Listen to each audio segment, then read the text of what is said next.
ధనుస్సు రాశి వారికి సప్తమంలో ఉండేటువంటి గురుడు గౌరవాన్ని పెంపొందిస్తాడు, సమాజంలో గుర్తింపు లభిస్తుంది.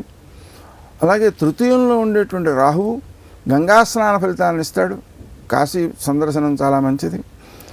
ఇక చతుర్థంలో ఉండేటువంటి శని వలన సమయానికి ఆహారం తీసుకోనందువలన కానీ, ఆహారం శరీరానికి వంట పట్టనందువలన కానీ వచ్చేటువంటి అనారోగ్యాలకు అవకాశాలు ఎక్కువ ఉన్నాయి.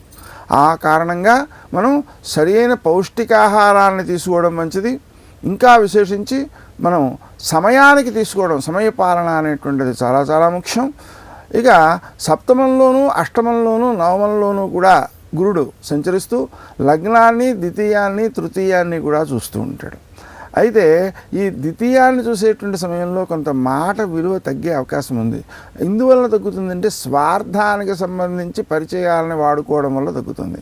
అందువలన తమకు కలిగేటువంటి ప్రయోజనాలన్నింటినీ కూడా స్వార్థం కోసం వాడుకోవడం కాకుండా సమాజం కోసం వాడేటట్లుగా కనుక వినియోగించినట్లయితే మాట విలువ ఇంకా పెరుగుతుంది.